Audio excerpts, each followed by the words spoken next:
call, and then there's an explosion. The explosion happened. And when it happened, it threw everyone down, and you're just down there. You have injuries in your hands. Like, it was, it was really, and then at that moment, it was a near-death experience. So you're like even having these flashes of your children. You're like, you think you're going.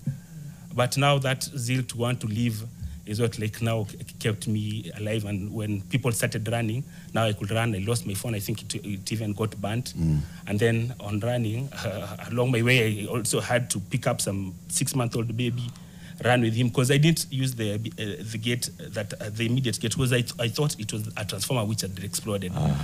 Still up to that time, I didn't know that you still don't know what's going on. That it's the gas. Because you were asking those people, what is happening there? They're like, there are some gas, this gas which is exploding, and you are like, maybe the houses which have caught fire and they have this gas cylinders, they're the ones which are exploding.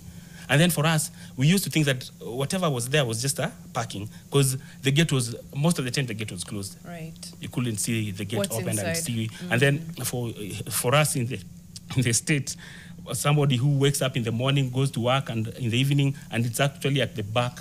You can say actually the back. You're not investigating every gate to go and see. Exactly, to see what is inside.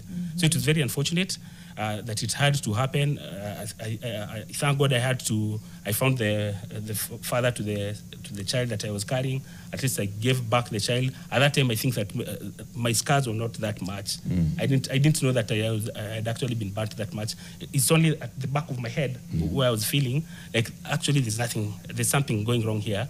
Either I've been burnt or, but if you touch, there's nothing, but you are feeling something burning inside. So I couldn't like actually assess how the damage, the harm. So until when I got home, went to 4th floor, took my car keys, and then when I was coming down, I met my sister-in-law, and now she's the one who's actually told me that we've been looking for you. I asked him, what about your brother? Where is he? Then my sister-in-law was like, we've already found him, because I was really, because this is somebody that I've known for quite a long time, and then I was with him as the last person, and then maybe something wrong has happened to them. So that's when they got to take us now to. There was a commotion in the estate, but now it's then that they had to take us to a nearby hospital, a private hospital. What were the next few days like for you? It was tricky. I had to spend a whole month in the hospital, the entire month of February. And also on that day, after I go to the hospital, the process of getting the skin off, because they have to take it off. At that time, it had swollen. You've never seen anyone who's been burnt to that extent. You're being when and then there's this thing that the nurses, I don't know whether they were taught in school, but there's this perception that somebody who's speaking a lot, they're not hurt as the one who's silent. So my brother-in-law was very silent, and that is his nature. Yeah. And myself, so they had to fast that on him. And then when they got to me, were like, but you've really been hurt. But why? Exactly. So I was like, that is just my nature. Telling them that I'm having some burns here, they pour some normal saline on my head, and they're like, you'll be okay. Because they see there's nothing visible, so they don't know how serious it is. At this point, do you know how hurt you are? Not that much. Or are you still just feeling, something at the back of your head? I think when I came to the realization, that's when I got some. They were telling it, they were calling it panic attack, which I didn't believe it was panic attack. I told them that I've never panicked in my life. Right back to medical gaslighting, which we were talking about yesterday. They were calling it a panic attack. A panic attack. So I was like, I've never panicked in my entire life, knowing the person that I am.